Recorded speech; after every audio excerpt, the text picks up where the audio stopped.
मेरा नाम आर्या है और मुझे पहाड़ों में घूमने का हमेशा से शौक रहा है।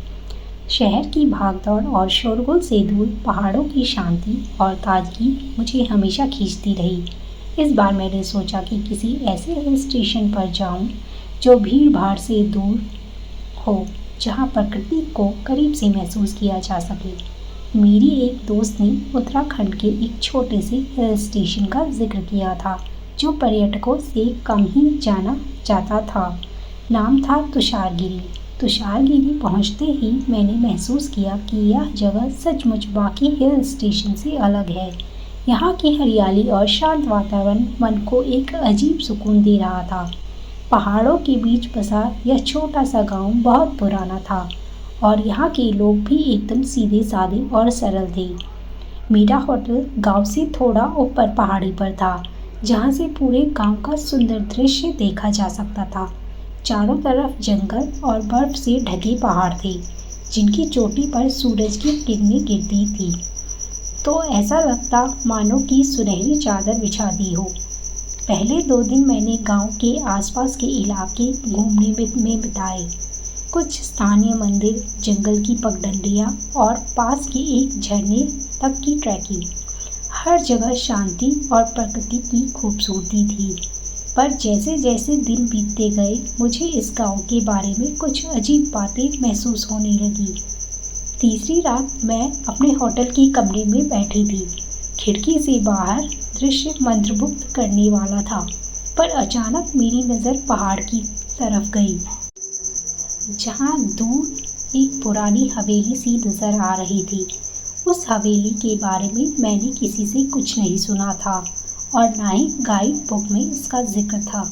मुझे लगा कि यह कोई पुरानी इमारत होगी जिसे लोग अब भूल चुके होंगे। अगली सुबह मैंने होटल के मालिक से उस हवेली के बारे में पूछा। उसने पहले तो कुछ जवाब नहीं दिया, पर जब मैंने जोर देकर पूछा तो उसकी आंखों में एक अजीब सा डर आ गया। उसने कहा, वो हवेली बहुत पुरानी है, गांव के लोग उधर जाने से कतराते हैं। वहाँ कई साल पहले कुछ अजीब घटनाएं हुई थी। अजीब घटनाएं? मैंने उत्सुकता से पूछा। जी हाँ, उसने धीरे से कहा। कहते हैं कि वहाँ कोई भूतिया ताकत है।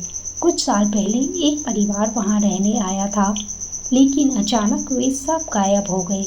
आज तक उनका पता नहीं चल रहा। लोग कहते हैं कि उस हवेली में उनकी आत्माएं बसती हैं। मैं इस तरह की कहानियों पर ज़्यादा यकीन नहीं करती, लेकिन होटल के मालिक का डर साफ था।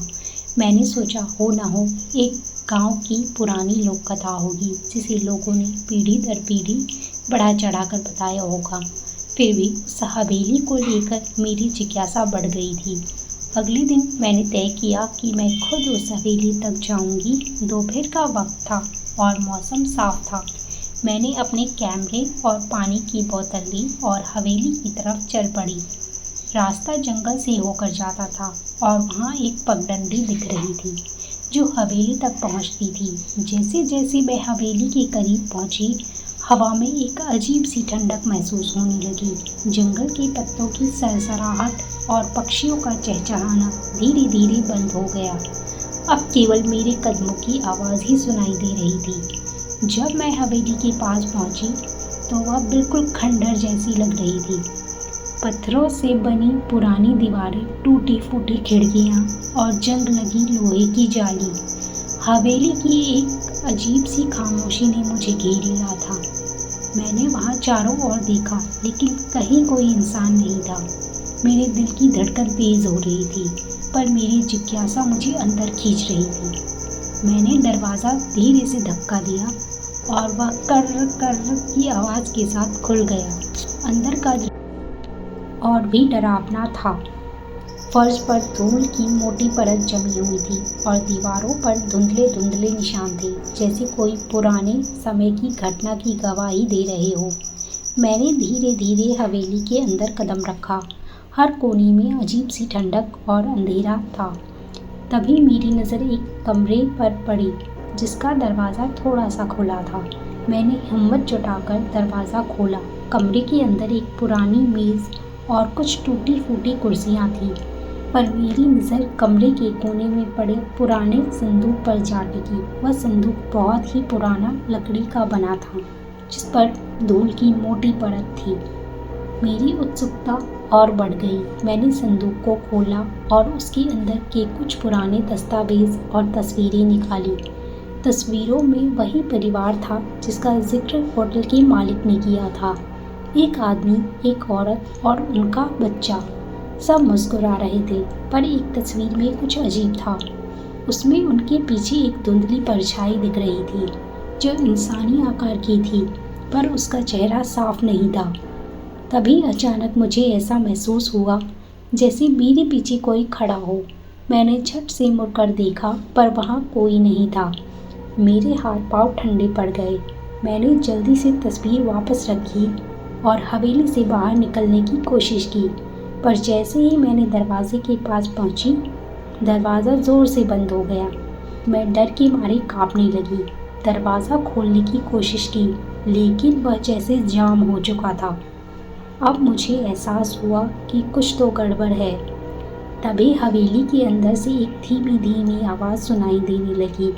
वह आवाज़ एक औरत की थी, जो कह रही थी, तुम यहाँ क्यों आए हो?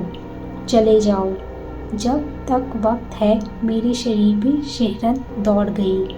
मैंने दरवाजे की ओर से धक्का दिया और आखिरकार वह खुल गया। मैं तेज़ी से हवेली के बाहर निकली और जंगल की तरफ दौड़ पड़ी।